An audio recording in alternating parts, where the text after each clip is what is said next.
Yemen के एक बादशाह के पास एक बेटा था जो आंखों से अंधा था। उसका नाम कमर था। बादशाह अक्सर सोचा करता था कि उसके बाद उसके तख्त व ताज को कौन संभालेगा। आखिर खुदा ने उसकी दुआ कबूल की और एक और चांद सा शहजादा दिया जिसका नाम अब्दुल्ला रखा गया। पूरे मुल्क में खुशियां मनाई गई। अब्दुल्ला की नाजो नम में परवरिश हो रही थी। जब वह 6 बरस का हुआ तो बादशाह ने उसे मकतब में दाखिल करवा दिया ताकि वह इल्म हासिल करके अपने खुदा और उसकी मखलूक को पहचाने। शहजादा अब्दुल्ला बहुत ज़हीन था और दिल लगाकर मेहनत से तालीम हासिल करता था। मदरसे में किताबी इल्म के अलावा वह जंगी तालीम भी हासिल कर रहा था। वह किताबी इल्म में सबसे लायक था और तीर तलवार चलाने में भी माहिर था। वजीर ए आजम का लड़का अब्दुल करीम उसे देखकर जलता था क्योंकि वह खुद पढ़ने लिखने में निकम्मा था और जंगी तालीम में भी सबसे पीछे था। फिर भी वह अपने आप को बहुत लायक और बहादुर समझता था। वह शहजादा अब्दुल्ला की सिर्फ इसलिए इज्जत करता था कि वह शहजादा है और बाप के बाद तख्त पर बैठेगा, मगर दिल में अब्दुल्ला से नफरत करता था। अब्दुल्ला जवान होने पर हर किस्म के इल्म हुनर में माहिर हो गया। बाप के मरने के बाद वह तख्त पर बैठा। कुछ अरसे बाद बूढ़े वजीर आजम के मरने पर अमीरों और वजीरों ने अब्दुल करीम को वजीर ए आजम की कुर्सी पर बिठा दिया, मगर अब्दुल करीम खुद को अब्दुल्ला से लायक और बहादुर समझता था और तख्त ताज के ख्वाब देखता था। उसने अपने दिल में कीना और दुश्मनी रखी और जाहिर में ईमानदारी से बादशाह की खिदमत करता रहा। एक मर्तबा बादशाह अब्दुल्ला अपने बड़े भाई कमर और तमाम अमीरों और वजीरों को साथ लेकर हिरन के शिकार को जंगल में गया। भाग दौड़ में रात हो गई और बादशाह ने खेमे लगाने का हुक्म दिया। अब्दुल्ला बादशाह होने के बावजूद अपने बड़े भाई कमर को दिल जान से चाहता था और उसकी इज्जत करता था। उसे तफरीह, शिकार और महल दरबार हर जगह साथ रखता था। कमर भी अपने छोटे भाई पर जान छिड़कता था। आधी रात को वजीर आजम अब्दुल करीम ने एक सरदार को अपने खेमे में बुलाया और लालच देकर कहा, अगर तुम बादशाह को कत्ल कर दो तो मैं तुम्हें मालामाल कर दूंगा। सरदार ने हामी भर ली और तलवार लेकर बादशाह के खेमे में घुसा। बादशाह उस वक्त सो रहा था मगर शहजादा कमर जाग रहा था। आहट पाकर वह सरदार की टांगों से लिपट गया और शोर मचा दिया। शोर सुनकर दूसरे सरदार भागे आए और बादशाह भी जाग उठा। चुनांचे उसे फौरन गिरफ्तार कर लिया गया। सख्ती से पूछताछ करने पर सरदार ने सारा किस्सा बयान कर दिया। बादशाह ने वजीर आजम अब्दुल करीम को भी गिरफ्तार करने का हुक्म दिया और अगले दिन इन दोनों गद्दारों को शाही कैद खाने भिजवा दिया। शहजादा कमर ने बादशाह से कहा, अब्दुल्ला, तुम्हें दोस्त और दुश्मन की पहचान होनी चाहिए। मुझे याद है अब्दुल करीम तालीम के वक्त ही तुम्हारा दुश्मन था। तुमने उसे वजीर ए आजम बनाते वक्त बहुत जल्दी की। अमीरों और वजीरों के मशवरे पर अमल किया मगर अपनी अक्ल से काम न लिया। इसका मतलब यह है कि ये अमीर वजीर भी यकीनन इसके हामी है। अब तुम्हें ज्यादा होशियारी से रहना होगा। अब्दुल्ला ने कहा, भाईजान, आप दुरुस्त फरमाते हैं, मैं इंशाअल्लाह आपकी नसीहत पर अमल करूंगा। कमर ने कहा, खुदा तुम्हें अपनी हिफाजत में रखे।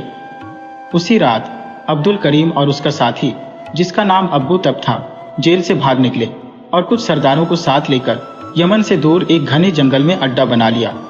वे मुल्क में लूटमार करने लगे। कत्ल और चोरियों की खबरें सुनकर बादशाह के कान पक गए। उसने अब्दुल करीम और उसके साथियों को गिरफ्तार करने पर भारी इनाम मुकर्रर कर दिया। जब यह खबर अब्दुल करीम के कानों में पहुंची तो उसने अपने दोस्त अब्बू तरा से कहा, अब्बू तरा, आज रात तुम शाही महल पर हमला करके लूट मार मचा दो। अगर हो सके तो बादशाह को मार डालो या कम से कम अंधी शहजादे को उठा लाओ ताकि मैं उसे सजा देकर हलाक कर सकूं। अब्बू तब ने कहा, हुजूर, ये काम बहुत मुश्किल है। शाही महल पर सख्त पहरा है। अब्दुल करीम बोला, अब्बू तरा, तुम बहुत डरपोक हो। अब्बू तरा बोला, हुजूर, चंद महीने और इंतजार करें ताकि हमारी ताकत और बढ़ जाए, फिर यमन के तख्त पर आप ही बैठेंगे। अब्दुल करीम खामोश हो गया। उसे अब्बू तरा पर भरोसा था कि एक दिन वह उसे यमन के तख्त पर बैठा देगा, मगर उसे यह मालूम नहीं था कि अब्बू तरा खुद बादशाह बनने के ख्वाब देख रहा है। एक रात जब अब्दुल करीम गहरी नींद में था, अब्बू तरा तलवार लेकर उसके कमरे में आया। आहट पाकर अब्दुल करीम जाग गया और पूछा, अब्बू तरा, क्या बात है? अब्बू तरा बोला, आज मैं शाही महल की ईंट से ईंट बजाने जा रहा हूँ। जाने से पहले तुम्हें मौत के घाट उतारना चाहता हूँ। अब्दुल करीम यह सुनकर कांप उठा और कहने लगा, अब्बू, तब क्या तुमने मेरा नमक नहीं खाया? क्या तुम मेरे नमक हलाल नहीं हो? अब्बू तरा जोर जोर से हंसने लगा और बोला, जब तुम बादशाह की नमक हलाल नहीं हो सकते तो मैं कैसे तुम्हारा नमक हलाल हो सकता हूं? यह कहकर अब्बू तरा ने तलवार की एक ही वार से अब्दुल करीम का खात्मा कर दिया और फिर अपने साथियों के पास जाकर उन्हें शाही महल पर हमला करने के लिए तैयार होने का हुक्म दिया। उसी रात शहजादा कमर ने एक खौफनाक ख्वाब देखा और चौंक कर जाग उठा। उसने अपने छोटे भाई अब्दुल्ला से कहा, अब्दुल्ला, मैंने अभी अभी एक बहुत बुरा ख्वाब देखा है। अब्दुल्ला ने आंखें खोलते हुए देखा कि मलक पूछ रहा है, भाईजान, आपने क्या सपना देखा? शहजादा कमर ने उत्तर दिया, मैंने देखा कि दरबार का एक विद्रोही सरदार अब्बू तरा, जिसे आपने गिरफ्तार किया था, महल में घुस आया है और आपको मारने की कोशिश कर रहा है। अब्दुल्ला ने हंसते हुए कहा, भाईजान, आप बेवजह मेरी चिंता करते हैं। सपनों का क्या, वे हमेशा उलटे होते हैं। देखिए, कुछ और ही हो रहा होगा। आप इत्मीनान से सो जाइए। जैसे ही दोनों भाई यह बातें कर रहे थे, महल में अचानक हंगामा मच गया। अब्बू तरा और उसके साथी महल में घुस आए थे। दोनों भाई हैरान खड़े थे जब अब्बू तरा कमरे में घुस आया और आते ही अब्दुल्ला को मार डाला। उसने शहजादा कमर को जिंदा पकड़ लिया। शाही महल में सुबह तक अब्बू तरा और पहरेदारों के बीच खून खराबा होता रहा। अब्बू तरा के साथियों की संख्या अधिक थी, इसलिए उन्होंने कई सिपाहियों को मौत के घाट उतार दिया। सुबह होते होते अब्बू तरा ने अमीरों और वजीरों के साथ मिलकर तख्त ओ ताज संभाल लिया। शहजादा कमर कई महीनों तक शाही कैद खाने में पड़ा रहा। फिर एक दिन अब्बू तरा ने आदेश दिया कि उसे दिन भर शाही बाग में बैलों की तरह रहट में जोता जाए। बेचारा शहजादा कमर इस कड़ी मेहनत में फंस गया। वह दिन भर शाही बाग में रहट खींचता रहता। जब थक कर रुकता तो माली उस पर बेरहमी से कोड़ी बरसाता। अब्बू तरा शाम को बाग में सैर करने आता और कमर के जख्मों पर नमक छिड़कता। वह उससे पूछता, शहजादे साहब, कैसे मिजाज हैं? इस पर शहजादा कमर माथे से पसीना पोंछकर कहता, अल्लाह ताला का शुक्र है। अब्बू तरा अपने साथियों से कहता, इस अंधी का दिमाग खराब हो गया है कि जानवरों की तरह रहट में जुटा हुआ है और फिर भी खुदा का शुक्र अदा कर रहा है। शहजादा कमर जवाब देता, इंसान को हर हाल में खुदा का शुक्र अदा करना चाहिए। अब्बू तरा उसे कोड़ी मारकर कहता, मगर तुम इंसान नहीं, बैल हो। शहजादा कमर बड़ी इत्मीनान से जवाब देता, बैल ऐसे इंसानों से लाख दर्जे बेहतर है जो अपने भाई बंदों का खून बहाते हैं। एक दिन अब्बू तरा ने बाग में आकर कहा, शहजादे, अगर तुम मुझसे माफी मांग लो और यकीन दिलाओ कि तुम मेरी सल्तनत के वफादार रहोगे तो मैं तुम्हें अपने दरबार में इज्जत से रखूंगा। गैरतमंद शहजादे ने कहा, अब्बू तरा, मुझे किसी चीज की जरूरत नहीं। मैं तुम पर और तुम्हारे दरबार पर लानत भेजता हूं और मैंने कोई जुर्म नहीं किया जिसके लिए मैं तुमसे माफी मांगू। अब्बू तरा ने गुस्से में हुक्म दिया कि उसे दिन रात रहट में जोता जाए और ज्यादा से ज्यादा मेहनत ली जाए, यहां तक कि वह मर जाए। बेचारे शहजादे पर और ज्यादा सख्ती होने लगी। गरीब शहजादा आखिरकार बीमार पड़ गया। बादशाह ने सख्ती से मना कर दिया कि उसे कोई दवा न दी जाए, मगर शहजादा कमर की जिंदगी अभी बाकी थी। वह थोड़े दिनों बाद अच्छा हो गया और फिर सुबह से शाम तक वही सख्तियां बर्दाश्त करने लगा। शहजादा कमर इतनी मुसीबतों के बावजूद खुदा की रहमत से मायूस नहीं हुआ। वह हर वक्त अपने हाल पर सब्र और शुक्र करता रहता और खुदा बंदे आलम से मदद मांगता। मगर इस कड़ी सजा के बावजूद वह खुदा के सिवा किसी के आगे नहीं झुका। एक दिन जब शहजादा कमर चलचलाती धूप में रहट में जुटा हुआ था और सर से पांव तक पसीने में नहाया हुआ था, तब बादशाह अब्बू तरा की बेटी अपनी सहेलियों के साथ घूमती हुई वहां आ निकली। शहजादे की यह हालत देखकर उसे बहुत रहम आया, मगर क्या कर सकती थी। वह अपने पिता की सख्त तबीयत से वाकिफ थी। घर आकर उसने गरीब शहजादे के गम में खाना भी नहीं खाया और यूं ही सो गई। उसने ख्वाब में भी यही मंजर देखा और घबराकर जाग उठी। एक लौंडी भागकर इसके पास आई और पूछने लगी, शहजादी साहिबा, खैरियत तो है? क्या बात है? क्या आपने कोई डरावना ख्वाब देखा है? शहजादी ने उसे टालते हुए कहा, नहीं, कुछ नहीं, तुम सो जाओ। लौंडी शहजादी के साथ बहुत घुली मिली हुई थी। उसने जिद करते हुए कहा, शहजादी साहिबा, आपने यकीनन कोई बुरा ख्वाब देखा है। मुझे बताइए, शायद मैं अपनी समझ के मुताबिक इसकी कोई ताबीर निकाल सकूं। शहजादी बोली, मैंने ख्वाब में शहजादा कमर को रहट खींचते देखा है। बेचारा शहजादा कितनी मुशक्कत में फंसा हुआ है। बैलों की तरह तमाम दिन रहट में जुटा रहता है। एक शहजादे के लिए जिसने हर तरह के ऐशो आराम के दिन गुजारे हो, रहट खींचना कितनी बड़ी सजा है। लौंडी बोली, शहजादी साहिबा, वाकई यह बहुत बड़ा जुल्म है। आप बादशाह सलामत से इस शहजादे की सिफारिश करें। बादशाह सलामत आपको इतना चाहते हैं, क्या वह आपकी इतनी सी बात नहीं मानेंगे? मुझे यकीन है वह जरूर इस गरीब के हाल पर रहम खाएंगे। नहीं, तुम्हें बादशाह की तबीयत का क्या पता? मैं उनकी बेटी हूं, मैं समझती हूं उनकी तबीयत को। वह कभी शहजादे को आजाद नहीं करेंगे और इसकी सजा में भी कमी ना करेंगे, शहजादी ने जवाब दिया। लौंडी बोली, शहजादी साहिबा, आप जरा कोशिश तो करके देखिए, शायद बादशाह सलामत आपकी बात मान लें। लौंडी की यह बात सुनकर शहजादी सोच में पड़ गई। लौंडी ने कहा, शहजादा, कमर की सेहत बहुत गिर गई है और मुमकिन है वह गरीब यूं ही सिसक सिसक कर दम न तोड़ दे। फिर आपकी हमदर्दी किस काम की? शहजादी बोली, अच्छा, आज बादशाह सलामत दरबार से लौटेंगे तो मौका देखकर इनसे शहजादी कमर की सिफारिश करूंगी।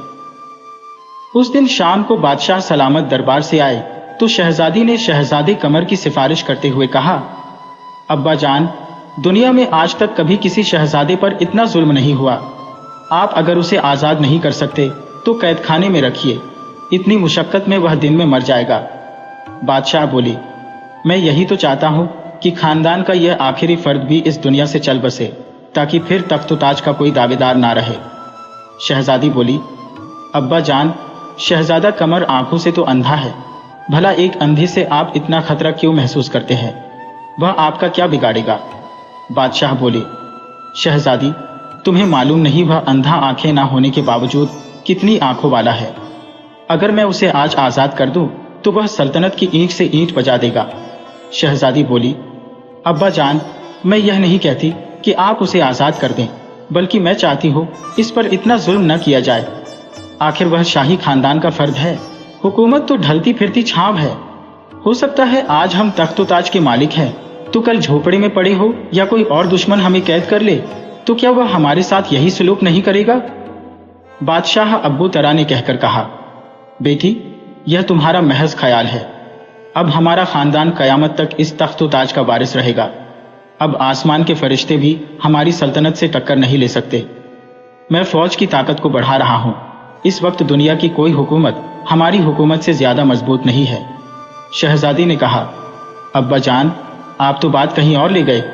मैं शहजादा कमर के बारे में कह रही थी, उस पर इतनी सख्ती न की जाए। बादशाह बोले, तो फिर हम तुम्हारी सिफारिश पर आज से उस पर सख्ती बंद करते हैं, मगर उसे आजाद नहीं किया जाएगा, बल्कि उम्र भर कैद खाने में रखा जाएगा। चुनांचे बादशाह ने कोतवाल को हुक्म दिया कि अंधे शहजादे को शाही कैद खाने में रखा जाए, मगर उससे कोई मेहनत मशक्कत न ली जाए और ना किसी किस्म की सजा दी जाए। शहजादी इस बात पर बहुत खुश हुई। एक दिन उसने कैद खाने में जाकर शहजादे को देखा। शहजादा कमर नमाज पढ़कर दुआ मांग रहा था। ऐ पाक परवरदिगार, तूने मुझे जिस हाल में रखा मैंने तेरा शुक्र अदा किया, मगर अब मुझे इस कैद से निजात दे, ताकि मैं जंगल, बियाबान और पहाड़ों की खुली हवा में जाकर रहूं और बाकी उम्र आराम और चैन से तेरी याद में बसर करूं। मुझे अब किसी हुकूमत और तख्तो ताज की तमन्ना नहीं रही। शहजादी की आंखों में आंसू भर आए। उसने अपने गले से कीमती हार उतारकर कैद खाने के दारोगा को, जो पास ही खड़ा था, देकर कहा, दारोगा साहब, क्या ऐसे फरिश्ते को अंधेरे कैद खाने में रखना गुनाह ए अजीम नहीं? इसे छोड़ दो।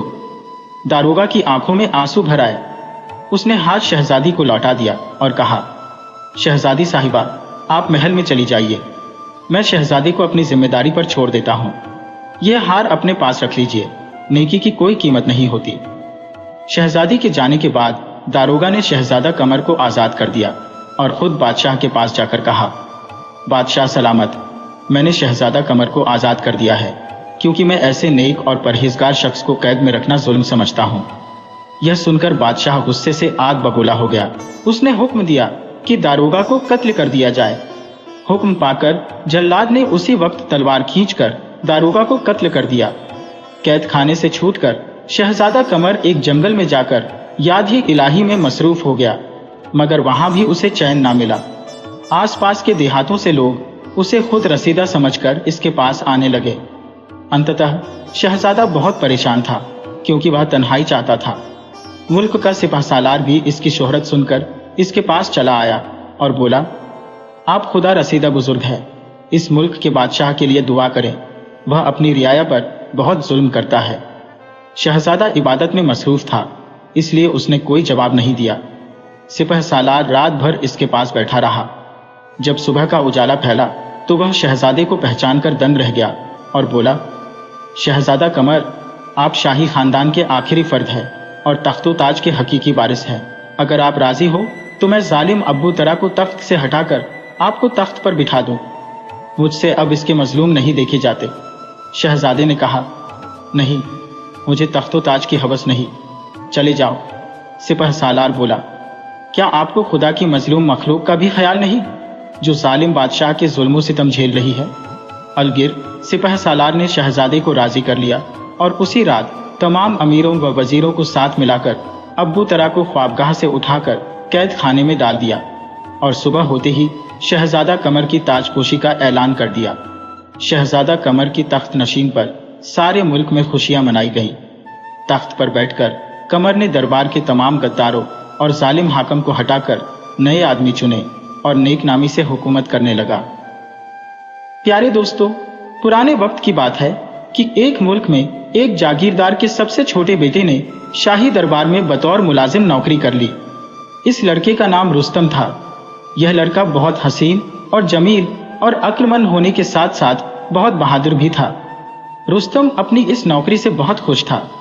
इसका ख्याल था कि दरबार में नौकरी की वजह से वह मुल्क के तमाम बड़े बड़े लोगों से मिल सकेगा और हो सकता है कि इसकी किस्मत ही बदल जाए। इस तरह यह कहा जा सकता है कि रुस्तम का मकसद नौकरी करना नहीं, बल्कि हुकूमत चलाने की तरबियत हासिल करना था। दरबार में और दरबार के औकात के बाद रुस्तम अपने आप को हर वक्त चाक और चौबंद रखता और अपने लिबास की सफाई सुथराई पर खास ध्यान देता। इसके चेहरे पर हर वक्त मुस्कुराहट फैली रहती।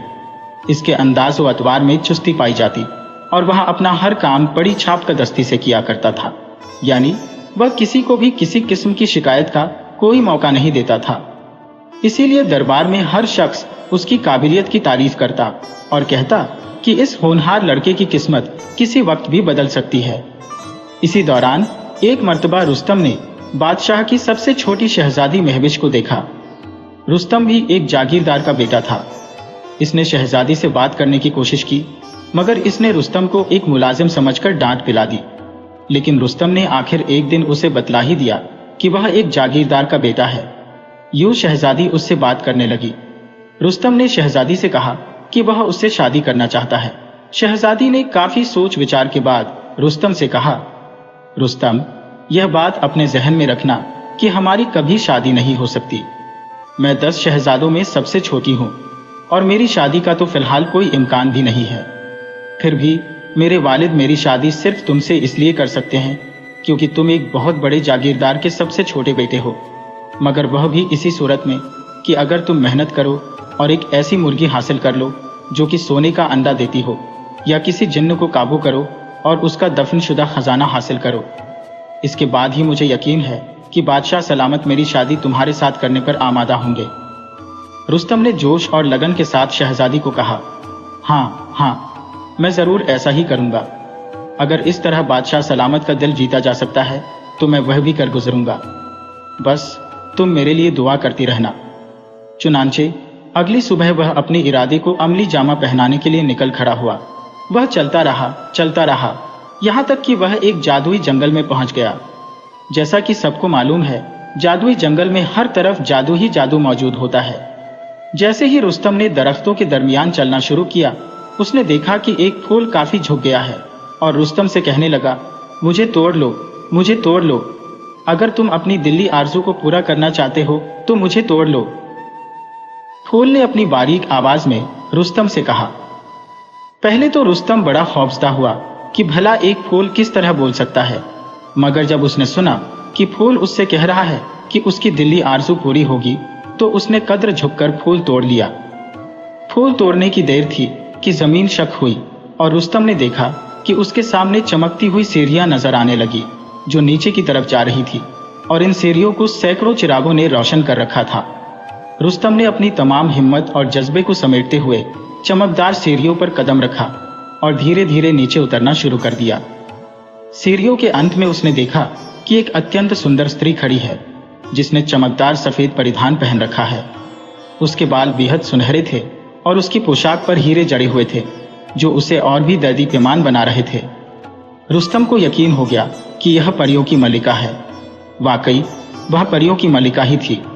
जब रुस्तम उसके पास पहुंचा तो उसने कहा, यह दरवाजा मेरे घर की ओर जाता है, जो नदी के पार है, मगर मैं इसे अपने लिए नहीं खोल सकती, क्योंकि मुझे अक्सर इंसानों की भलाई के लिए बाहर जाना पड़ता है।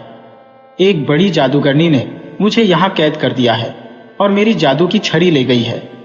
अगर तुम मेरी मदद कर सको तो मैं तुम्हारी हर इच्छा पूरी कर सकती हो, मगर पहले मुझे इस मुसीबत से निजात दिलानी होगी। रुस्तम ने बड़ी आत्मविश्वास के साथ जवाब दिया, मैं जरूर मदद करूंगा, सिर्फ इसलिए कि मैं एक दयालु स्त्री की मदद करना चाहता हूं। आप मुझे केवल यह बताएं कि मुझे करना क्या होगा। मैं आपका काम जरूर करूंगा और कभी भी आपको निराश नहीं करूंगा। परियों की मलिका ने कहा, सबसे पहले थोड़ा सा नमक ले आओ, फिर इस जंगल के जादू में आगे बढ़ो। तुम्हें जल्द ही एक जोरदार गर्जना सुनाई देगी। यह गर्जना एक शक्तिशाली भंवर की होगी। उसकी ओर ध्यान देने पर तुम्हें धूल और कचरे का ढेर दिखाई देगा। यह एक टूटी फूटी झोपड़ी का कचरा होगा। धीरे धीरे इस झोपड़ी में दाखिल हो जाओ। जब तुम इस झोपड़ी में दाखिल हो जाओगे तो भंवर की गर्जना बंद हो जाएगी और एक चुड़ैल प्रकट होगी। वह अपने फटे हुए काले जूते को जोरदार ठोकर से उतार देगी। जैसे ही वह ऐसा करेगी, तुम जल्दी से उसके फटे हुए पैर पर नमक छिड़क देना। वह दर्द से तड़पने लगेगी और कोई हरकत नहीं कर पाएगी। वह तुमसे पानी लाने की विनती करेगी ताकि वह अपने पैर से नमक धो सके। तुम उसे यह कहो कि तुम पानी जरूर लाओगे, मगर पहले वह तुम्हें मेरी जादू की छड़ी दे दे। अगर वह तुम्हें जादू की छड़ी दे दे तो उसके लिए पानी ले आना। वह गुस्से से चिल्लाएगी, मगर आखिरकार वह तुम्हें जादू की छड़ी दे देगी। जब वह तुम्हें छड़ी दे दे तो उसके लिए एक बर्तन में पानी ले आना और जल्दी से वहां से भाग जाना। जब वह अपने पैर धोएगी तो वह तुम्हारे पीछे दौड़ेगी, मगर तुम तेजी से दौड़ते हुए मेरे पास आ जाना और जादू की छड़ी मुझे दे देना। रुस्तम ने परियों की मलिका की सारी बातें ध्यान से सुनी और उन्हें याद कर लिया। उसे यह मौका बेहतरीन लगा कि अगर वह इसमें कामयाब हो गया तो उसकी शादी शहजादी से पक्की हो जाएगी। वह ख्यालों में शहजादा बन गया और शहजादी महविश के ख्यालों में खो गया। रुस्तम ने जल्द ही चमकदार सीढ़ियों को पार किया और महल में वापस आ गया। महल से उसने थोड़ा सा नमक लिया और उसे अपने कपड़ों में संभाल कर रख लिया। इसके बाद वह फिर से जादुई जंगल की ओर बढ़ा। वह आगे बढ़ता रहा और जल्द ही उसे जोरदार गर्जना सुनाई दी। उसने देखा कि एक शक्तिशाली भंवर दिखाई दे रहा है। रुस्तम ने उस भंवर की ओर बढ़ना शुरू कर दिया। रुस्तम ने देखा कि यह भंवर एक टूटे हुए झोपड़े में पहुंच चुका था। उसने धीरे धीरे उस झोपड़ी में प्रवेश किया और चुड़ैल के आने का इंतजार करने लगा।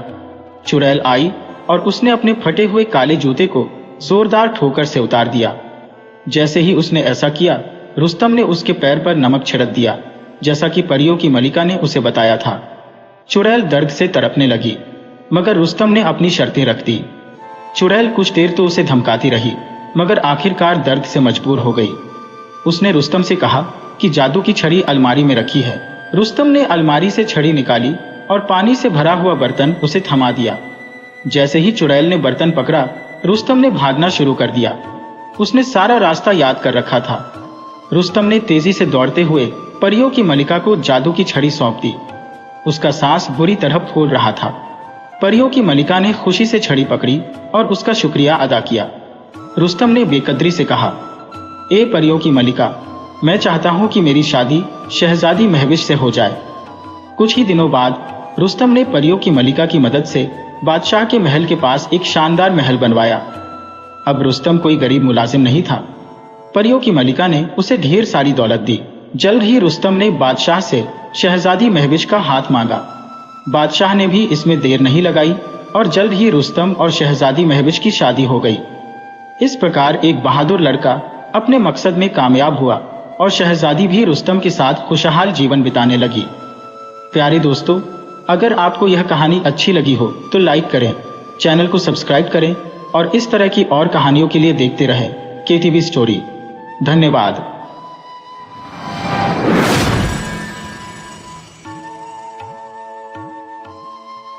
एक बाज अपनी पत्नी के साथ पहाड़ों की चट्टानों पर रहता था।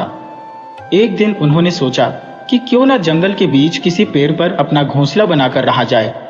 जंगल में रहेंगे तो शिकार के लिए ज्यादा मेहनत भी नहीं करनी पड़ेगी, क्योंकि जंगल में तो कई छोटे मोटे जानवर शिकार के लिए मिल ही जाएंगे। यह सोचकर बाज के इस जोड़े ने जंगल के एक सबसे ऊंचे पेड़ पर अपना घोंसला तैयार करना शुरू कर दिया। अब मौसम भी बदल चुका था। बाज की पत्नी ने घोंसले में अंडे दिए। दोनों बहुत ही खुश थे कि कुछ दिनों में उनके छोटे छोटे बच्चे होंगे। बाज शिकार के लिए निकल जाता और उसकी पत्नी घोंसले की अच्छी तरह से रखवाली करती थी। एक दिन बाज शिकार के लिए निकला तो उसने अपने घोंसले वाले पेड़ के ठीक नीचे ही एक चूहे को देखा। बाज ने एक ही झटके में उस चूहे को अपने पंजों में दबोच लिया। चूहा अपनी मौत को सामने देखकर घबरा गया और बोला, भाई, आप पक्षियों के राजा हो, मुझ पर दया करो। मेरे जैसे छोटे प्राणी को खाकर आपकी भूख शांत नहीं होगी। अगर आप मेरी जान बख्श दो तो मैं आपको एक ऐसी बात बता सकता हूं जो आपके काम आएगी। बाज ने यह बात सुनकर रुक गया और बोला, ठीक है, बताओ तुम क्या कहना चाहते हो। चूहे ने बोलना शुरू किया, भाई, मैं जानता हूं कि आप इस पेड़ के ऊपर घोंसला बनाकर अपने परिवार के साथ रहते हो और मैं भी इस पेड़ की जड़ों में बिल बनाकर रहता हूं। बात यह है कि इस पेड़ की जड़ें बिल्कुल खोखली हो चुकी है। इन जड़ों की पकड़ जमीन पर बहुत ही कमजोर हो गई है, इसलिए यह पेड़ किसी भी समय गिर सकता है। आप इस पेड़ से अपने परिवार के साथ चले जाओ, वरना पेड़ गिरने पर आपका बहुत नुकसान हो सकता है। बाज ने कहा, चूहे, तुम सिर्फ अपनी जान बचाने के लिए ऐसा कह रहे हो। मैं पक्षियों का राजा हूं, भला तुम जैसे छोटे मोटे जानवर की बात पर विश्वास क्यों करूं। मैं इतना ताकतवर हूं कि अगर मेरे परिवार पर कोई मुसीबत आ भी जाए तो मैं अकेला ही उसे संभाल लूंगा।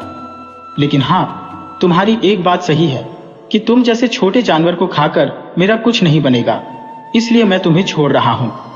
और फिर बाज ने चूहे को जिंदा छोड़ दिया। चूहा अपने बिल में चला गया। चूहा जानता था कि यह पेड़ कभी भी गिर सकता है, इसलिए वह चाहता था कि बाज अपना घोंसला छोड़ दे। लेकिन बाज अपने घमंड के कारण चूहे की चेतावनी को अनसुना कर देता है। चूहे के मन में यह बात घर कर चुकी थी कि बाज ने उसे जिंदा छोड़ दिया है और उसे एक नई जिंदगी दी है। यह बाज का एक एहसान है। अगले दिन जैसे ही बाज शिकार के लिए घोंसले से बाहर निकला, पीछे से एक बड़ा नेवला पेड़ पर चढ़ गया और वह बाज के घोंसले तक पहुंच गया। नेवला अपने दांतों से बाज की पत्नी को डराने लगा। शायद उसकी मंशा बाज के अंडों को खाने की थी, लेकिन बाज की पत्नी ने नेवले पर हमला किया तो नेवला तुरंत ही वहां से भाग निकला। बाज की पत्नी नेवले की इस हरकत से बहुत ही घबरा गई। जैसे ही बाज वापस अपने घोंसले पर आया, उसकी पत्नी ने सारी बात बाज को बताई और कहा, मुझे डर है कि वह नेवला फिर से हमारे अंडों पर हमला करेगा। हमें जल्दी ही यह पेड़ छोड़ देना चाहिए, क्योंकि बात अगर हमारे बच्चों की ना होती तो मैं अकेले ही उस नेवले को मार देती। बाज को भी लगा कि अगर अपने अंडों को हिफाजत से रखना है तो यह पेड़ छोड़ना ही होगा। तुरंत ही बाज और उसकी पत्नी ने कुछ ही दूरी पर दूसरे पेड़ पर घोंसला बनाना शुरू किया। जैसे ही उन्होंने घोंसला पूरा बना लिया, अपने अंडों को पंजों में दबाकर वह दूसरे घोंसले में ले गए। अब बाज और उसकी पत्नी दूसरे घोंसले में आराम से रहने लगे। अभी उन्हें दूसरे घोंसले में पहुंचे हुए एक ही दिन निकला था कि शाम के समय तेज हवा चलने लगी। तभी उन्होंने देखा, जिस पेड़ पर वह पहले रहते थे वह हवा की मार को नहीं झेल पाया और धड़ाम से जमीन पर गिर गया। पेड़ अपनी जड़ों के समय ही उखड़ चुका था। तब बाज को उस चूहे की बात याद आई कि चूहे ने कहा था कि वह पेड़ अपनी जड़ों से बहुत कमजोर है और कभी भी गिर सकता है। लेकिन अब बाज अपना घोंसला बदल चुका था, इसलिए बाज और उसका पूरा परिवार सुरक्षित था। अगले दिन सुबह वह चूहा बाज के नए घोंसले के नीचे पहुंचा और उसने बाज को आवाज लगाई, क्यों भाई, तुम्हारा सारा परिवार सुरक्षित है ना? चूहे के साथ वह नेवला भी था। चूहे और नेवले को साथ देखकर बाज सोच में पड़ गया। तब चूहे ने बोलना शुरू किया, हैरान मत हो पक्षियों के राजा बाज, यह नेवला मेरा दोस्त है और इसने मेरी दोस्ती की खातिर ही तुम्हारे घोंसले पर हमला किया था और अपनी जान को भी जोखिम में डाला। यह सब मेरा प्लान था ताकि मैं तुम्हारी और तुम्हारे परिवार की जान बचा सकूं। मैंने ही नेवले को भेजा था तुम्हारे घोंसले पर हमला करने के लिए, और वह भी ठीक उसी समय जब तुम घोंसले पर नहीं थे, क्योंकि मैं जानता था कि उस समय तुम्हारी पत्नी अकेली होगी और वह नेवले का कोई नुकसान नहीं कर पाएगी। हमारा मकसद सिर्फ तुम्हें डराकर उस पेड़ से हटाना था, ताकि तुम अपने परिवार के साथ सुरक्षित रह सको, और जिसमें हम कामयाब भी रहे। यह सारी बात सुनकर पंच बहुत ही शर्मिंदा महसूस कर रहा था कि उसने चूहे की बात नहीं मानी। उस बाज का सारा घमंड चूर चूर हो चुका था। उसने चूहे को धन्यवाद कहा। हेलो दोस्तों, आज की हमारी कहानी हमें यह सिखाती है कि चाहे हम कितने भी काबिल, होशियार या ताकतवर क्यों न हो जाएं, लेकिन कभी घमंड नहीं करना चाहिए।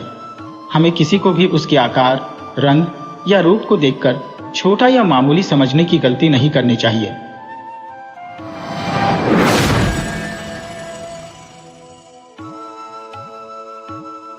एक माधोपुर नाम का गांव था। सूखे के कारण माधोपुर गांव के किसान बहुत परेशान थे। धरती से पानी गायब हो चुका था और खेती के लिए सब सिर्फ बारिश पर ही निर्भर थे।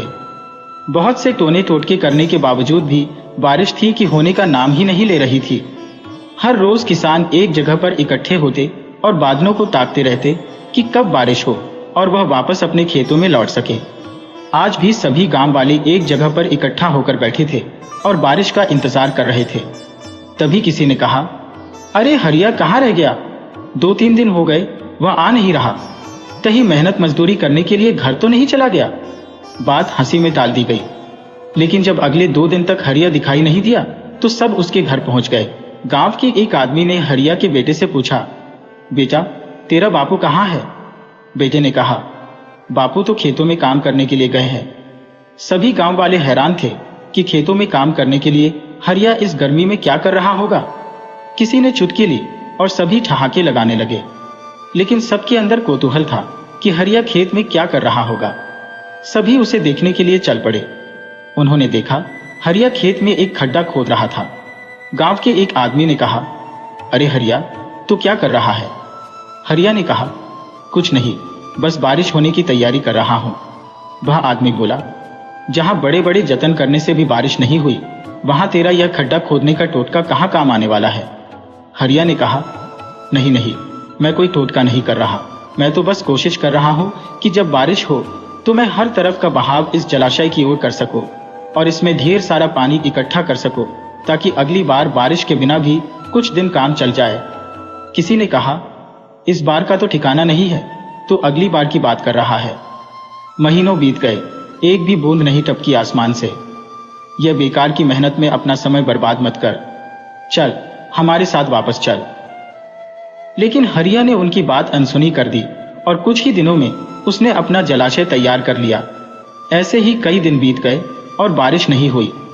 फिर एक दिन अचानक रात में बादलों की गड़गड़ाहट सुनाई दी, बिजली चमकने लगी और मूसलाधार बारिश होने लगी। मिट्टी की भीनी भीनी खुशबू सारे इलाके में फैल गई। किसानों के चेहरे खिल उठे। सभी सोचने लगे कि बस अब उनके बुरे दिन खत्म हो जाएंगे। लेकिन यह क्या, कुछ घंटों तक लगातार मूसलाधार बरसने वाली बारिश बंद हो गई। किसानों की खुशी भी जाती रही। अगली सुबह सब अपने खेतों का जायजा लेने पहुंचे। मिट्टी बस ऊपर से गीली भर हो पाई थी। ऐसे में खेतों की जुताई तो शुरू हो सकती थी, लेकिन सिंचाई के लिए और भी पानी की जरूरत पड़ती। किसान मायूस होकर अपने घरों को लौट गए। दूसरी तरफ हरिया भी अपने खेत में पहुंचा और पानी से लबालब भरे हुए अपने छोटे से जलाशय को देखकर बहुत ही खुश हो गया। समय गंवाए बिना उसने हल उठाया और खेतों को जोतना शुरू कर दिया। अब उसने अपने खेत पूरी तरह जोत लिए और उन्हें बीज भी बो दिए। आगे की सिंचाई के लिए उसके पास पानी की व्यवस्था थी। उसने अपने बनाए हुए गड्ढे में जो पानी भरा था, जो एक जलाशय का काम कर रहा था, उससे अपने खेत को सींचा। और कुछ ही महीनों बाद माधोपुर के सूखाग्रस्त इलाके में बस एक ही चीज हरी भरी दिखाई दे रही थी, और वह थी हरिया का खेत। जब परिस्थितियां सही न हो तो अधिकतर लोग उसके सही होने का इंतजार करते रहते हैं और उसे लेकर परेशान रहते हैं, जबकि करना यह चाहिए कि खुद को उस वक्त के लिए तैयार रखना चाहिए जब परिस्थितियां बदलेंगी, सूखा खत्म होगा और बारिश होगी। क्योंकि यह प्रकृति का नियम है कि दिन के बाद रात आएगी और रात के बाद फिर से दिन आएगा।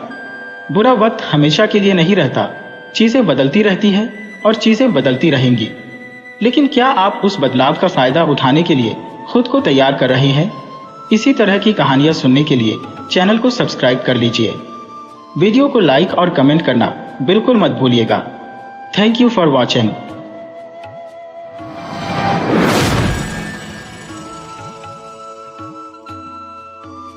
हरिया गांव का रहने वाला एक साधारण सा आदमी था। गांव में उसकी थोड़ी बहुत जमीन थी जिस पर वह खेती करता था, परंतु इतनी कमाई नहीं हो पाती थी कि वह अपने परिवार का ठीक से भरण पोषण कर सके। इसीलिए वह जंगल से लकड़ियां इकट्ठा करता और अपनी बैलगाड़ी पर लाद कर पूरे गांव में बेचता। कभी कभी वह आसपास के गांवों में भी लकड़ियां बेचने जाता था। एक दिन की बात है, हरिया अपनी बैलगाड़ी लेकर नजदीक के एक दूसरे गांव में जा पहुंचा। वह घूम घूम कर लकड़ियां बेच रहा था। हरिया अपनी धुन में बैलगाड़ी चला रहा था कि अचानक एक मुर्गी उसकी बैलगाड़ी के पहिए के नीचे दबकर मर गई। असल में नजदीक में ही एक आदमी ने मुर्गी खाना बना रखा था। यह उसी की मुर्गी थी जो मर गई। उसी समय वह आदमी जोर जोर से चिल्लाता हुआ वहां आया। वह मुर्गी का मालिक था। वह हरिया को बुरा भला कहने लगा और बोला, अंधे हो गए हो क्या? तुम्हें रास्ते पर चलती मुर्गी नजर नहीं आई? इतनी प्यारी मेरी मुर्गी तुमने मार डाली। बेचारा भोला भाला हरिया यह सब सुनकर सहम गया। वह माफी मांगते हुए बोला, मुझे मुर्गी दिखाई ही नहीं पड़ी, मुझे माफ कर दो भाई। मुर्गी का मालिक बोला, माफी मांगने से क्या होगा? मेरा नुकसान पूरा थोड़े ही हो जाएगा। तुम्हें इस मुर्गी की कीमत चुकानी होगी। हरिया घबराते हुए बोला, ठीक है, बताओ कितनी कीमत चुकानी होगी? मुर्गी के मालिक ने कड़क आवाज में कहा, पूरे 10 सोने की मुद्राएं। यह सुनते ही हरिया के होश उड़ गए। इतने में उनका झगड़ा सुनकर वहां लोगों की भीड़ जमा हो गई। हरिया ने कहा, एक सिक्के के बराबर कीमत की मुर्गी के तुम 10 सिक्के कैसे मान सकते हो? यह तो सरासर अन्याय है। मुर्गी के मालिक ने कहा, अगर मेरी मुर्गी मरी ना होती तो 2 साल में और कई अंडे देती और उन अंडों में से आगे कई और मुर्गियां निकलती और इस तरह मेरी कमाई 10 सोने की मुद्राओं की तो हो ही जाती। बेचारे हरिया को कुछ समझ नहीं आ रहा था। आसपास खड़े लोग आपस में खानाफूसी करने लगे और कहने लगे, ये किसान तो मारा गया इस जालिम मुर्गी के मालिक की वजह से। तभी वहां से गांव के मुखिया धनीराम गुजर रहे थे। उन्होंने रास्ते में लोगों की भीड़ देखी तो वहां पहुंच गए। उन्हें देखते ही सभी गांव वालों ने उन्हें रास्ता दिया और कहा, मुखिया जी, आप ही इस गरीब का न्याय कीजिए। हरिया और मुर्गी का मालिक दोनों ही मुखिया के सामने खड़े हो गए। मुर्गी के मालिक ने दलील पेश करते हुए कहा, हुजूर, इस आदमी की लापरवाही से मेरी मुर्गी मर गई है। 2 साल में यह कितने अंडे देती और उन अंडों से आगे मुर्गियां निकलती जिनसे मैं 10 सोने की मुद्राएं कमा सकता था। मुखिया ने हरिया की तरफ देखा तो डर के मारे उसके चेहरे का रंग उड़ा हुआ था। मुखिया ने कुछ क्षण सोचा और फिर हरिया से कहा, तुम इस आदमी को 10 सोने के सिक्के दे दो, क्योंकि तुमने इसकी मुर्गी मारी है जिसकी कीमत यह 10 सिक्के बता रहा है। भीड़ में खड़े लोगों के आश्चर्य का ठिकाना नहीं रहा।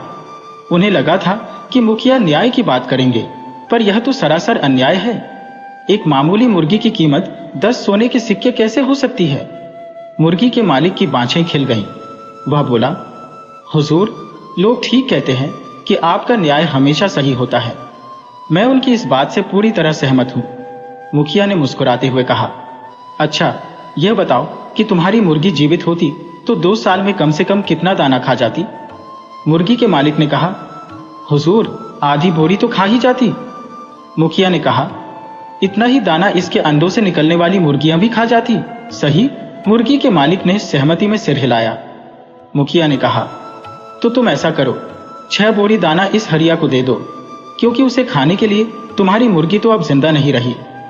यह सुनकर मुर्गी के मालिक की सिकटी पिट्टी गुम हो गई, क्योंकि दाने की 6 बोरियों की कीमत 10 सोने के सिक्कों से कहीं ज्यादा थी। मुखिया के इस न्याय से हरिया के चेहरे पर मुस्कुराहट आ गई। भीड़ में खड़े लोग भी खुशी के मारे चिल्लाने लगे। मुर्गी का मालिक बुरी तरह झेंप गया। वह खुद ही अपने जाल में फंस गया। उसने मुर्गी के बदले में हरिया से एक भी पैसा लेने से इनकार कर दिया और झट से अपनी दुकान में घुस गया।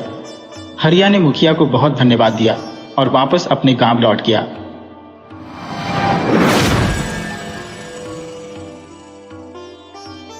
एक गांव में एक ब्राह्मण रहता था। वह बड़ा आलिम और नेक चलन था। उसकी बीवी भी बहुत शरीफ और घर के कामकाज में होशियार थी। उनके 2 ही बच्चे थे, एक लड़का और एक लड़की। माँ बाप अपने दोनों बच्चों से बहुत प्यार करते थे और उन्हें नेक सिफत और नेक चलन बनाने की कोशिश में लगे रहते थे। अगरचे लड़का बड़ा था, फिर भी लड़की ज्यादा होशियार थी। माँ बाप को इससे खास मोहब्बत थी। लड़की रफ्ता रफ्ता बढ़ने लगी और ब्याह के काबिल हो गई। माँ बाप ये सोच भी नहीं सकते थे कि लड़की इतनी जल्दी ब्याह के काबिल हो जाएगी। उन्होंने कभी ख्याल में भी नहीं सोचा था कि उन्हें लड़की के लिए रिश्ता ढूंढना पड़ेगा।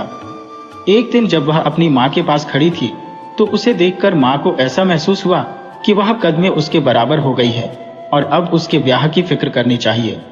उसी दिन शाम को ब्राह्मणी ने अपने शौहर से कहा, लड़की ब्याह के काबिल हो गई है, अब इसकी ब्याह की फिक्र करो। ब्राह्मण भी लड़की को इतनी जल्दी सयाना होते देखकर हैरान रह गया और बीवी से कहने लगा, तुम ठीक कहती हो, अब मुझे इसके लिए रिश्ता ढूंढना चाहिए। यह कहकर ब्राह्मण फिक्र में डूब गया। उसने जंतरी उठाई और यह देखना चाहा कि ब्याह की नेक घड़ी कौन सी है। जंतरी देखने पर मालूम हुआ कि ब्याह इसी महीने बनता है। आगे 3 साल तक ब्याह का लगन ठीक नहीं। यह देखकर उसे बहुत घबराहट हुई। ब्राह्मणी ने उसकी घबराहट का सबब पूछा तो उसने बताया, लड़की का ब्याह इसी महीने में ठीक बनता है। आगे 3 साल तक ब्याह का लगन ठीक नहीं और इस महीने में ब्याह के लिए सिर्फ एक दिन अच्छा है, उजाले 15 बाड़े की 5वीं। यह सुनकर ब्राह्मणी भी बड़ी बेचैन हुई और कुछ देर सोचकर बोली, अभी तो 15 दिन बाकी है। अगर ठीक तरह की कोशिश की जाए तो इन दिनों में रिश्ता ढूंढा जा सकता है और इसी महीने ब्याह भी हो सकता है। 3 साल तक तो हम नहीं रुक सकते, लड़की काफी बड़ी हो गई है। ब्राह्मण भी फिक्र में पड़ गया। उसने सोचा, मेरी बीवी ठीक कहती है, 3 साल तक नहीं रुका जा सकता। उसने नाई को बुलवाया और लड़की के लिए फौरन रिश्ता ढूंढने को कहा। उसने नाई को साफ बता दिया कि लड़की का ब्याह 3 साल तक नहीं बनता, इसलिए जल्दी से जल्दी कोई काबिल रिश्ता ढूंढना है और ब्याह इसी महीने की 15वीं तारीख को करना है। जो हुक्म, कहकर नाई वहां से चला गया और रिश्ते की तलाश में निकल पड़ा। नाई चलते चलते एक गांव में पहुंचा। वहां उसे एक अच्छा पढ़ा लिखा और काबिल ब्राह्मण नौजवान मिल गया। नाई ने उसे अच्छा रिश्ता समझकर पक्का कर दिया और ब्याह के लिए उजाले 15 बाड़े की 5वीं का दिन मुकर्रर करके वापस आ गया। उधर नाई के घर से जाते ही ब्राह्मण के दिल में तरह तरह के ख्यालात उठने लगे। वह सोचने लगा, आखिर नाई ही तो है, पता नहीं मेरी शरीफ और नेक लड़की के लिए कैसा रिश्ता दिखाया। वक्त थोड़ा है, अगर गलती हो गई तो दुरुस्त भी नहीं की जा सकेगी। साथ ही ब्याह का रिश्ता एक पाक रिश्ता है। दुल्हा दुल्हन का उम्र भर का साथ है और 2 जिंदगियों का आखिर तक का साथ है। मैंने बड़ी गलती की जो नाई को रिश्ता ढूंढने के लिए भेज दिया। जिस लड़की को मैं इतना प्यार करता हूं, क्या उसके लिए कुछ भी कुर्बानी नहीं कर सकता? नहीं, रिश्ता ढूंढने में खुद जाऊंगा। लड़की चाहे कुछ बरस और कमवारी रहे, मगर जब तक मेरी मर्जी का रिश्ता न मिलेगा मैं उसका ब्याह नहीं करूंगा। यह सोचकर ब्राह्मण उठा और अपनी बीवी को अपना इरादा बताकर रिश्ता ढूंढने चल दिया। एक गांव में उसे काबिल रिश्ता मिल गया जैसा वह चाहता था। उसने उस रिश्ता पक्का कर दिया और ब्याह की तारीख बताकर चला आया।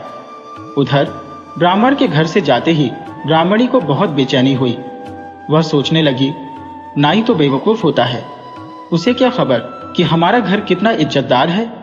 मेरी लड़की तो गुलाब का फूल है, अंधेरे में भी उजाला कर देने वाली है। अगर नाई कोई गरीब घर या बदसूरत रिश्ता दिखाया तो मेरी लड़की कड़कड़ कर ही मर जाएगी। मेरा दिल भी उम्र भर जलता रहेगा। मेरे पति ने बहुत बुरा किया जो नाई को रिश्ता ढूंढने के लिए भेज दिया। अब इन्हें अपनी गलती का एहसास हुआ और खुद ही रिश्ता ढूंढने चले गए। लेकिन इससे भी क्या होगा, वह भी कौन सा मेरी पसंद का रिश्ता देखकर आएंगे। मैं जानती हूँ वह ज्यादा से ज्यादा यह देखेंगे कि लड़का पढ़ा लिखा और तंदुरुस्त हो, चाहे इसके घर में कुछ भी ना हो। उन्हें क्या खबर कि औरतें क्या क्या चाहती हैं।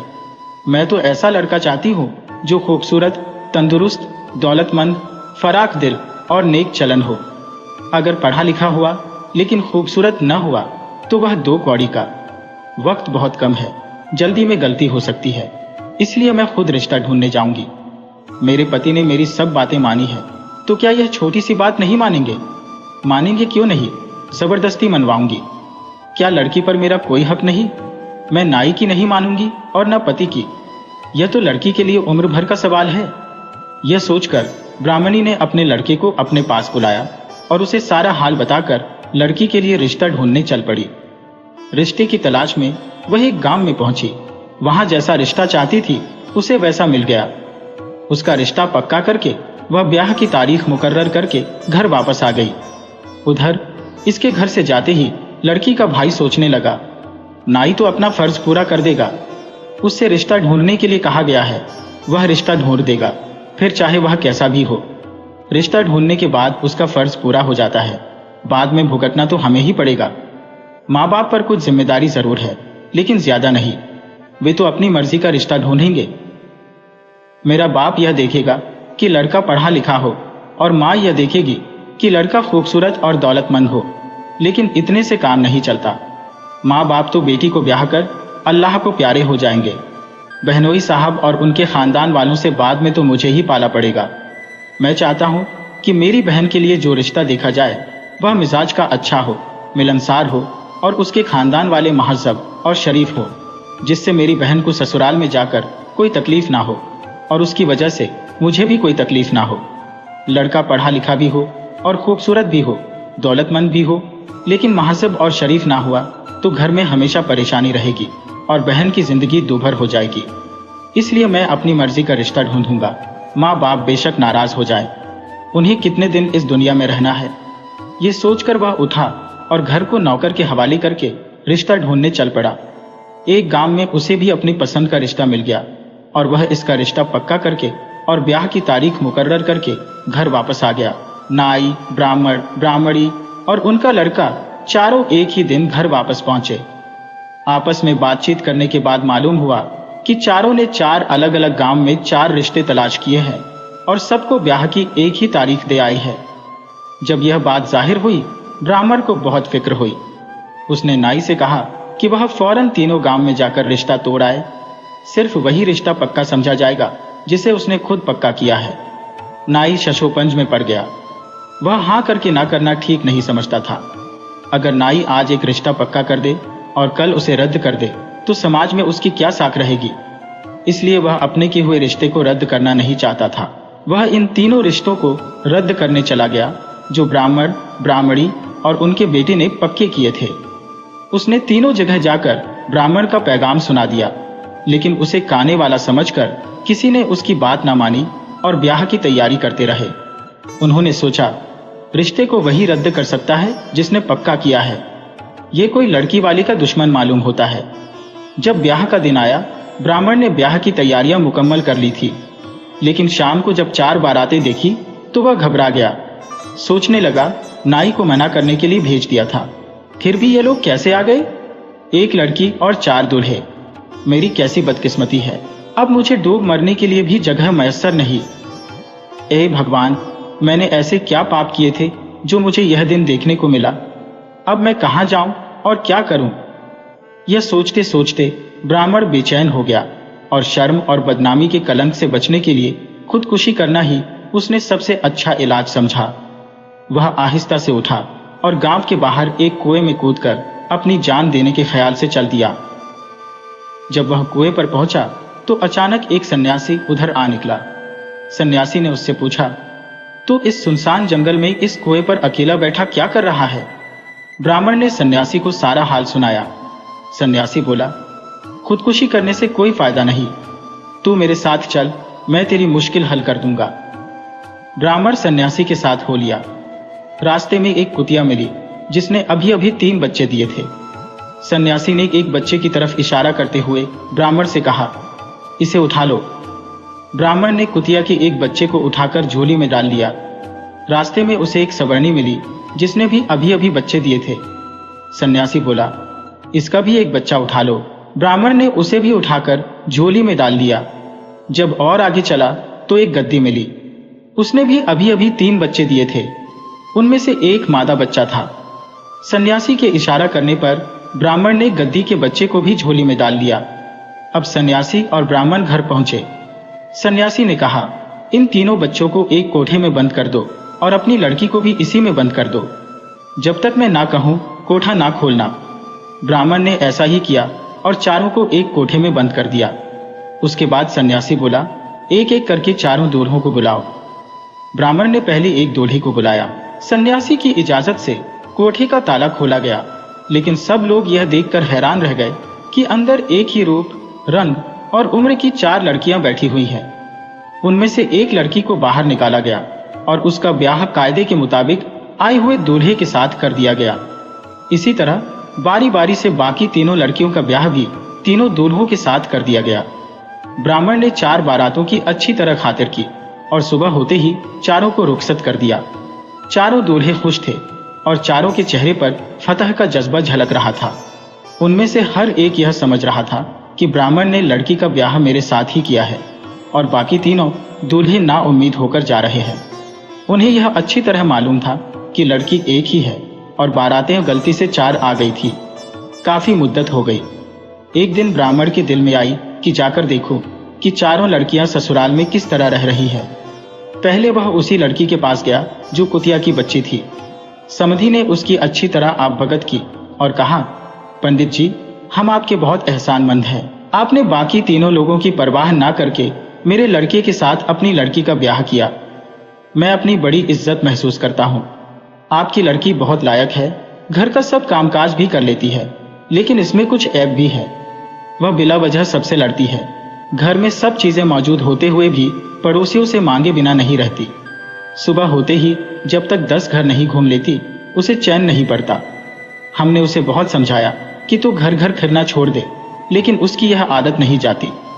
ब्राह्मण ने एक ठंडी सांस ली और अपने दिल में कहा, है तो कुतिया की ही औलाद।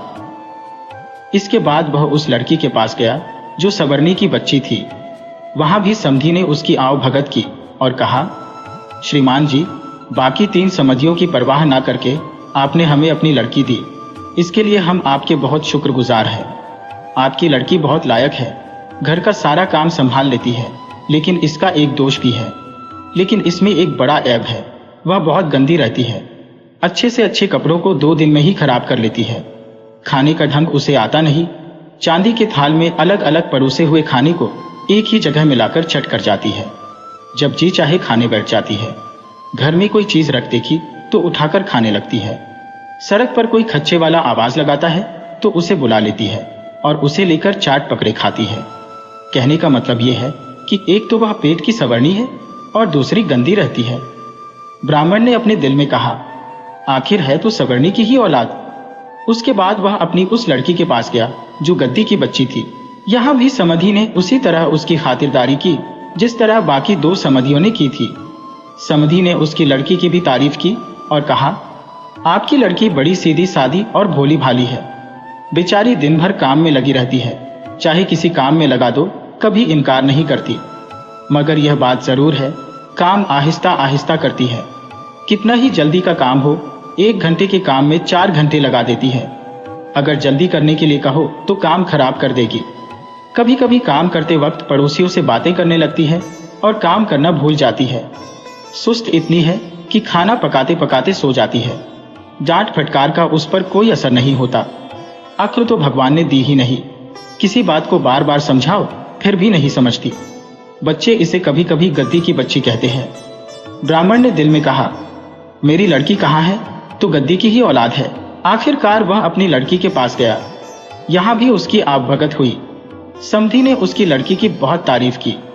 बोला, प्यारे भाई, आपकी लड़की बहुत शरीफ और नेक खसक है।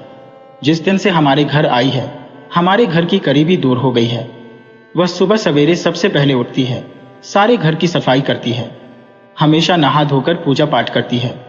खाली वक्त में रामायण और भगवत पढ़ती है। खेल तमाशे उसे अच्छे नहीं लगते। मेला देखने आज तक नहीं गई।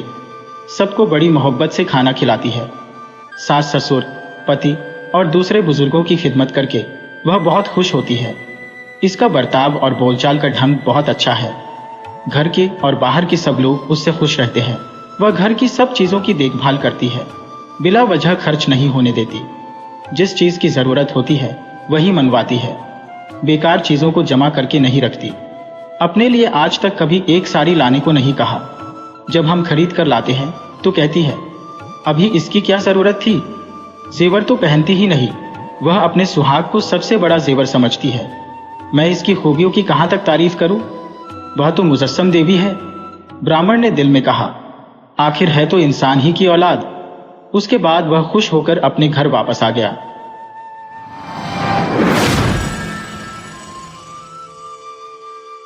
एक गांव में रामलाल अपनी पत्नी के साथ रहता था।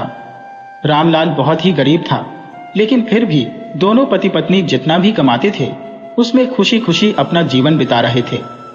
रामलाल गांव के जमींदार के यहाँ काम करता था और उसे जितना वेतन मिलता उसमें ही खुश रहता था। रामलाल बहुत ही चतुर था और बहुत थोड़े में खुश रहना जानता था। एक दिन की बात है, सुबह सुबह रामलाल काम के लिए जा रहा था। रास्ते में कुएं के पास जब रामलाल पहुंचा तो उसने देखा कि एक झाड़ी के पीछे छिपकर कुछ औरतें आपस में बातें कर रही थी। रामलाल ने सोचा, जरा मैं भी तो देखूं कि यहाँ की औरतें जो गांव से पानी लेने आई हैं वे आपस में क्या क्या बातें करती हैं। अब रामलाल बड़े ध्यान से उन महिलाओं की बातें सुनने लगा। कोई औरत अपने पति की बुराई कर रही थी तो कोई अपने ससुर की, कोई अपनी ननद देवर की बुराई कर रही थी। यह देखकर रामलाल को बड़ा अचंभा हुआ। उसने सोचा, मुझे क्या लेना देना इन महिलाओं की बातों से, मुझे तो अपने काम पर जाना है। और वह अपनी राह पकड़कर अपने काम पर चला गया। एक दिन रामलाल को बहुत जरूरी काम से जल्दी जाना था तो उसने अपनी पत्नी से कहा, सुनो जरा भाग्यवान, मुझे सुबह जल्दी जाना है, इसलिए मैं आराम कर रहा हूं। यह कहकर रामलाल जल्दी सो गया। सुबह जल्दी उठकर रामलाल घर से निकल गया और फिर से उस कुएं के पास झाड़ी में छिप गया। वह सोचने लगा, आज तो महिलाओं की बातें सुनने की कोशिश करता हूं। सुबह सुबह महिलाओं के पनघट पर आने का समय हुआ तो सबसे पहले रामलाल की पत्नी पानी भरने कुएं पर आई। रामलाल की पत्नी के हाथ में एक घड़ा और दूसरे हाथ में पूरी, खीर और मिठाइयों की थाली थी। रामलाल को बड़ा अचंभा हुआ। आखिर क्या कारण हो सकता है कि मेरी पत्नी पनघट पर यह सब खाने की सामग्री लेकर आई है। रामलाल की पत्नी ने कुएं की पूजा की और पूजा संपन्न होने के बाद खाने लगी। वह कहने लगी, कुएं महाराज, मैं तुम्हें पूरी खीर का भोग चढ़ाऊंगी, बस मेरी एक मनोकामना पूरी करो, मेरे पति अंधे हो जाएं। यह सुनकर रामलाल के पैरों तले जमीन खिसक गई। उसे बड़ा दुख हुआ कि उसकी धर्मपत्नी उसके अंधे होने का वरदान मान रही है। रामलाल यह सुनकर बड़ा दुखी हुआ और अपने काम पर चला गया। शाम को घर लौटा तो उसकी पत्नी उसका इंतजार कर रही थी। रामलाल ने अपनी पत्नी से कहा, भाग्यवान, मेरी आंखों में आज कुछ समस्या है, मुझे साफ साफ दिखाई नहीं दे रहा, न जाने क्यों आंखों में क्या हो गया है। अगले दिन रामलाल फिर काम से लौटा और अपनी पत्नी से बोला, भाग्यवान, आज तो मुझे कुछ भी दिखाई नहीं दे रहा, लगता है मैं अंधा हो गया हूं। दूसरे दिन सुबह उठकर रामलाल फिर कुएं के पीछे झाड़ी में छिप गया। रामलाल की पत्नी सुबह सुबह पनघट पर पानी भरने गई और कुएं की पूजा करके बोली, कुएं महाराज, आपने तो मेरी मनोकामना पूरी कर दी, अब मैं आपको भोग चढ़ाती हूं, इसे स्वीकार कीजिए। अब रामलाल को पूरा विश्वास हो गया कि उसकी पत्नी उसे अंधा समझ रही है। रामलाल शाम को जब वापस लौटा तो उसके हाथों में एक लाठी थी और वह अंधे होने का नाटक कर रहा था। उसने अपनी पत्नी से कहा, भाग्यवान, मुझे अब कुछ भी दिखाई नहीं देता, लगता है मैं सच में अंधा हो गया हूं। रामलाल की पत्नी ने रामलाल को भजन कराया और फिर उसे आंगन में सोने के लिए बिस्तर लगा दिया। रामलाल वहां सोने चला गया, लेकिन उसे नींद नहीं आ रही थी। कुछ देर बाद बाहर से एक आदमी आता दिखाई दिया। रामलाल ने देखा कि वह जमींदार है, जिसकी हवेली में वह नौकरी करता है। जमींदार रामलाल के घर में घुस गया और रामलाल की पत्नी और जमींदार एक दूसरे से प्रेम करने लगे। इतने में रामलाल वहां पहुंच गया। उसकी पत्नी घबरा गई और बोली, क्या हुआ है आपको? रामलाल ने कहा, भाग्यवान, मुझे बड़ी प्यास लग रही है, मैं पानी ढूंढते ढूंढते यहां आ गया हूं। उसकी पत्नी बोली, तो विश्राम करो, मैं अभी पानी लेकर आती हूं। रामलाल ने पानी पीकर कहा, मैं पानी पीकर चला जाऊंगा, विश्राम करने के लिए। उसकी पत्नी को विश्वास हो गया कि रामलाल सच में अंधा हो गया है। इतने में रामलाल ने जानबूझकर जमींदार के पैर को पकड़ लिया और बोला, यह क्या है भाग्यवान, 3 दिन पहले तुम्हारे पैरों में इतने बड़े बाल तो नहीं थे, यह अचानक कैसे आ गए? अब रामलाल की पत्नी घबरा गई, क्योंकि वह तो बिस्तर से दूर खड़ी थी और बिस्तर पर जमींदार था।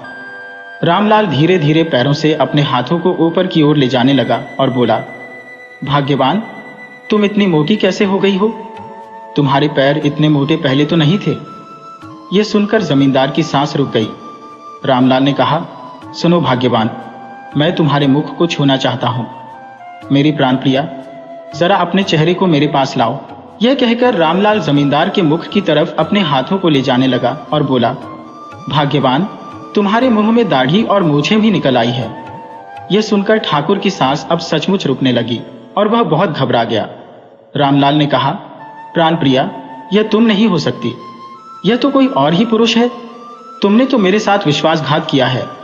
यह कहकर रामलाल ने उन दोनों को मौत के घाट उतार दिया। इस प्रकार रामलाल ने अपनी चतुराई से अपनी पत्नी और जमींदार के विश्वासघात को उजागर कर दिया और उन्हें सजा दी। रामपाल ने अपनी पत्नी और जमींदार की लाशें देखकर सोचा, ऐसे तो मैं फंस जाऊंगा, क्या करूं? रामपाल की चतुर बुद्धि में एक विचार आया। उसने अपनी पत्नी की लाश को कंधे पर उठाया और खेतों के बीच में लकड़ी के सहारे खड़ा कर दिया। फिर कुछ दूरी पर जाकर गीदड़ के स्वर में चिल्लाने लगा। खेत के मालिक और उसके सारे परिवार वाले इकट्ठा हो गए। उन्होंने देखा कि तरबूज के खेतों में कोई चोरी करने घुस आया है। वे लाठियां लेकर दौड़े और रामपाल की मृतक पत्नी को लाठियों से पीटने लगे। रामपाल की पत्नी गिर गई और रामपाल भी मौके पर वहां पहुंच गया और जोर जोर से चिल्लाने लगा, मार दिया रे, मार दिया, तुमने मेरी पत्नी को मार दिया। यह देखकर खेत के मालिक डर गए और बोले, रामपाल भाई, हमसे बड़ी भूल हो गई, हमें माफ कर दो भैया। अगर यह बात किसी को पता चली तो हमें सजा हो जाएगी। रामपाल ने कहा, ठीक है, तुमने मेरी पत्नी की जान तो ले ली, अब तुम उसका भरण पोषण भी करोगे। रामपाल की बात से डरकर खेत के मालिक ने रामपाल को धन देने का निर्णय लिया और उसे धन देकर शांत कर दिया। इस तरह रामपाल ने अपनी चतुराई से अपनी मृत पत्नी से भी धन कमा लिया। फिर रामपाल ने जमींदार की लाश को कंधे पर उठाया और हवेली में जमींदार के विश्राम करने के कमरे में ले गया। जमींदार को बिस्तर पर लिटाकर जोर जोर से जमींदार की आवाज में बोलने लगा, ठकुराइन, अगर मैं किसी कारण से मृत्यु को प्राप्त हो जाऊं तो तुम दूसरी शादी कर लेना, और हमें अभी पुत्र या पुत्री की भी प्राप्ति नहीं हुई है, तो मेरे ठाकुर वंश को आगे बढ़ाने के लिए तुम्हें रामपाल के साथ विवाह करना होगा। ये कहकर रामपाल खिड़की बंद करके वहां से भाग गया। ठकुराइन रोने लगी और यह देखकर गांव के लोग इकट्ठा हो गए कि ठकुराइन क्यों रो रही है। सारे लोग जमा हो गए। इतने में ही जमींदार का मुनीम बोला, जमींदार साहब, रात को कह रहे थे कि अगर मुझे कुछ हो गया तो ठकुराइन को दूसरी शादी करना होगा, और जमींदार साहब की अंतिम इच्छा पूरी करना ठकुराइन का परम कर्तव्य है, इसलिए ठकुराइन को रामपाल के साथ ही शादी करनी होगी। अब रामपाल को बुलावा भेजा गया। रामपाल वहां आकर बोला, अन्नदाता, आपकी मृत्यु से मुझे बहुत ज्यादा दुख हुआ है। और रामपाल नौटंकी करने लगा। ठकुराइन ने कहा, अगर तुम्हें मुझसे विवाह करना है तो तुम्हें 21 लोमड़ियों को एक ही परिवार की मारकर मेरे मार्ग में बिछाना होगा, जिसके ऊपर से चलकर मैं तुम्हारे घर तक आऊंगी। यही मेरी एकमात्र शर्त है, नहीं तो मैं तुमसे विवाह नहीं करूंगी। अब रामपाल थोड़ा चिंतित हुआ। 21 लोमड़ियों को कैसे मारो, और वह भी एक ही परिवार की। जैसा कि आप जानते हैं, लोमड़ी बहुत चतुर प्राणियों में से एक होती है। रामपाल चतुराई से लोमड़ियों का शिकार करने के लिए जंगल में निकल पड़ा। उसने जंगल में एक खड्डा खोदना शुरू किया। खड्डा खोदते खोदते काफी अंदर चला गया। इतने में 21 लोमड़ियों का झुंड उधर से आ रहा था भोजन की तलाश में। लोमड़ी ने देखा कि कोई मनुष्य खड्डा खोद रहा है। उनमें से एक चतुर लोमड़ी ने रामपाल से पूछा, तुम खड्डा क्यों खोद रहे हो भाई? रामपाल ने बड़ी मीठी आवाज में कहा, अभी अभी मुझे पता चला है कि आसमान गिरने वाला है।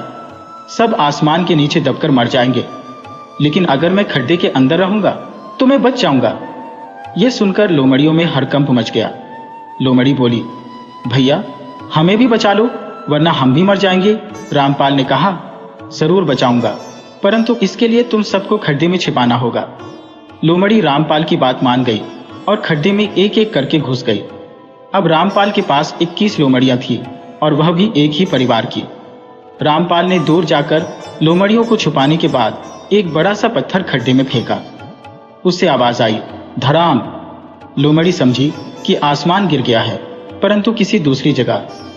लोमड़ी बोली, भैया, हमें बाहर निकालो। रामपाल बोला, ठीक है, मैं अभी तुम्हें बाहर निकालता हूं। फिर रामपाल ने एक रस्सी बनाई और उसे ठीक फांसी के फंदे की तरह तैयार कर दिया। रामपाल ने लोमड़ियों से कहा, एक एक करके अपनी गर्दन पर रस्सी फंसा लो और मैं तुम्हें ऊपर खींचूंगा। यह कहकर रामपाल ने बड़ी चतुराई से 20 लोमड़ियों को ऊपर खींच लिया परंतु उनमें एक लोमड़ी बहुत चतुर थी। वह एक आंख से कानी थी, परंतु बहुत ही बुद्धिमान थी। उसने विचार किया कि अभी तक इस मनुष्य ने मेरे सभी साथियों को बाहर निकाला है, परंतु मेरा एक भी साथी मुझे देखने वापस खड्डे की तरफ नहीं आया। इसका मतलब है दाल में कुछ काला है।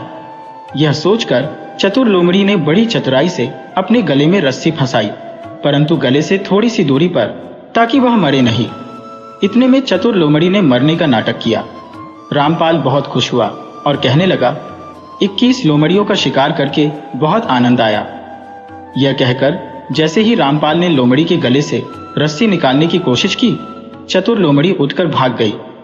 रामपाल को बड़ा दुख हुआ कि उसकी सारी मेहनत पर पानी फिर गया। परंतु रामपाल ने उसे लोमड़ी को जाते हुए कहा, मैं तुझे इतनी आसानी से नहीं छोड़ूंगा। और रामपाल दूसरा उपाय ढूंढने लगा। रामपाल हार मानने वालों में से नहीं था। उसने श्मशान घाट में जाकर सफेद कफन पहनकर धूप में सोने का नाटक किया। इतने में वही चतुर लोमड़ी अपने परिवार के साथ वहां से गुजर रही थी। चतुर लोमड़ी का पति बोला, देखो, आज तो पेट भरकर भोजन मिलेगा। वहां एक व्यक्ति निर्जीव पड़ा था, क्यों ना हम उसे अपना आहार बना लें। यह सुनकर चालाक लोमड़ी बोली, यह वही कुटिल इंसान है जिसने मेरे पूरे परिवार को नष्ट कर दिया था। परंतु लोमड़ी का जो पति था और उनके बच्चे, वे सभी उसे खाने लगे और बोले, तुम निरर्थक बातें करती हो, हाथ में आया भोजन भला कोई छोड़ता है। यह कहकर लोमड़ी का पति उस आदमी के पास गया और बोला, यह मर चुका है। चतुर लोमड़ी भी अपने पति के साथ उस आदमी के पास आई और बोली, यह मर चुका है, देखो, यह कोई हरकत नहीं कर रहा। उसका पति बोला, यह मर चुका है, देखो, यह बिल्कुल भी नहीं हिल रहा। यह सुनकर वह आदमी पत्थर की तरह बन गया और उसने सांस भी रोक ली। अब उस आदमी को चालाक लोमड़ी की प्रतीक्षा थी, परंतु लोमड़ी ने कहा, मुझे अभी भी यकीन नहीं हो रहा। तभी लोमड़ी का पति बोला, अरे, मैं इसके अंगूठे को दांतों से काटकर देखता हूं। उसने ऐसा किया और उस आदमी ने दर्द सह लिया पर हिला नहीं। अब लोमड़ी और उसके पति को पूर्ण विश्वास हो गया कि यह आदमी सच में मरा हुआ है। लोमड़ी का पति अपनी पत्नी से बोला, देखो, मैं इसे सिर की ओर से खाऊंगा और तुम पैरों की ओर से। जैसे ही लोमड़ी का पति उस आदमी के सिर के पास पहुंचा, वह आदमी अचानक जाग गया और उसे पकड़कर मार दिया। यह देखकर चालाक लोमड़ी अपने बच्चों के साथ भाग गई। अब उस आदमी ने 11 लोमड़ियों को अपने मार्ग में भेजा और अपने घर पहुंचा। वहां उसने ठकुराइन से विवाह कर लिया और धनी बन गया। अब उसके पास हवेली, जमीन और अपार धन संपत्ति थी। वह ठकुराइन के साथ सुखद जीवन बिताने लगा।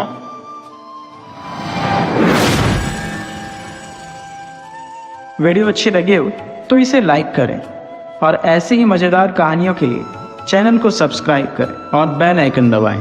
ज़्यादा से ज़्यादा अपने दोस्तों को शेयर करें। धन्यवाद।